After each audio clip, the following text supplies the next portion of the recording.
Hello మామ, నమస్తే. ఏ పాపం ఎరగని అమాయకంగా ముఖం వేసుకొని కూర్చొని ఉన్నాడు చూడండి. వీడిని చూసి అయ్యో పాపం అనుకుంటారేమో మీరు. అన్న కోవిడ్కి వచ్చి 2 ఏళ్ళు పూర్తి చేసుకున్నాడు. ఇంకా రేపో మాపో ఇంటికి పోయే టైం దగ్గర పడింది. మేమిద్దరం ఒకే ఇంట్లో పని చేస్తాం మామ. నేను మా అవ్వకు బండి తోలుతా, ఈయన మా తాతకు బండి తోలుతా. మేము ఇప్పుడు బయలుదేరి వచ్చిందేమో పాత జహరాకి. ఈ ఏరియాకు మాకు అంత పరిచయం కూడా లేదు మామ. మేము వచ్చిన ఏరియా అయితే తైమా. దీన్ని ఇంకో పేరు కూడా ఉండదు, షాబియాత్ అని అంటారు వీళ్ళు. ఇక్కడ కనిపిస్తున్న అన్ని రేకులతో కట్టిన ఇల్లులే. ఆ డబ్బాల్లో నుంచి బయటకు వస్తున్నాడు నా దోస్తుగాడు మామ వీడు. ఇక్కడ ఉన్న ప్రతి ఒక్క గల్లీ గురించి తెలిసిన మహానుభావుడు వీడొక్కడే. ఇక్కడ కనపడుతున్న పెద్ద బిల్డింగ్ జహరాలు ఉండే పెద్ద హాస్పిటల్ ఇదే మామ. మా అన్న ఫోన్ కొనేదానికి సిటీ నుంచి జహరాకు తోలుకొని వచ్చిండు. మా మధ్యన జరుగుతున్న ఈ సంభాషణ ఏంది అనుకుంటారేమో మీరు. వీళ్ళిద్దరూ ఫస్ట్ ఫోన్ కొందామంటున్నారు, నేనైతే బిర్యానీ తిందామని అంటున్నా. స్టీరింగ్ మన చేతిలో ఉండదు కాబట్టి నేనైతే వీళ్ళని ఫస్ట్ బిర్యానీ తినేదానికే తోలుకొని పోతి. మన సిటీలో ఉన్న డ్రైవర్ అన్నోళ్ళు ఎప్పుడన్నా అటువైపు వెళ్ళినప్పుడు ఇక్కడ ఒక టూరి బిర్యానీ టేస్ట్ చూడండి మామ, సూపర్గా ఉంటుంది. ఇక్కడ కనిపిస్తున్న బెస్ట్ ఆల్ యూసుఫ్ ఎదురుగా ఉంటుంది మామ ఈ హోటల్. మా దోస్తుగాలతో కలిసి మేమందరం ఇక్కడికే వస్తా ఉంటాం. మన శత్రువుకి శత్రు మనకేమవుతాడ్రా? అజాత శత్రు మిత్రుడైతాడ్రా. నీ ఆర్డర్ చేసింది అయితే చికెన్ 65 బిర్యానీ. కంచం ఏంటి ఎంత ఉంది? ఫుడ్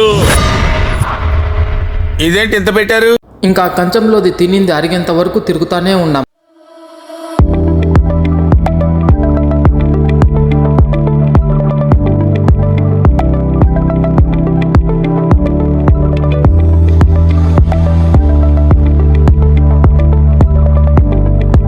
యాందిరయ్యా యాం చేస్తున్నా?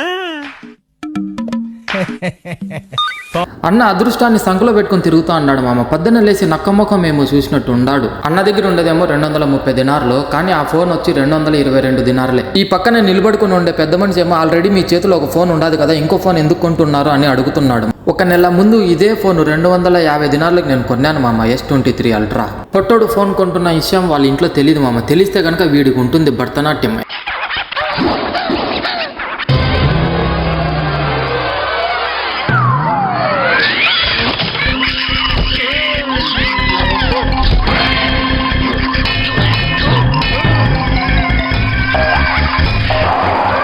ఒక తూరి పట్టోడు ముఖంలో సంతోషాన్ని గమనించండి. వీడి 30 దినార్లు నష్టం వచ్చింది, నాకైతే 30 దినార్లు లాభం వచ్చిందని సంతోషపడిపోతున్నాడు.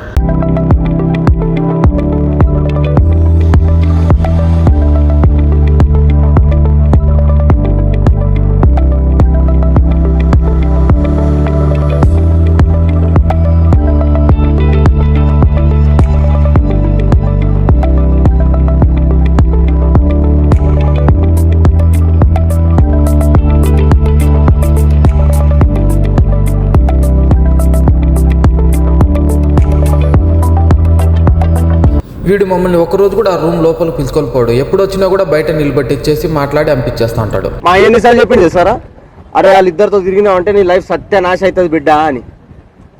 నిజమే, కానీ ఎప్పుడన్నా ఏమన్నా అన్నారా నేను?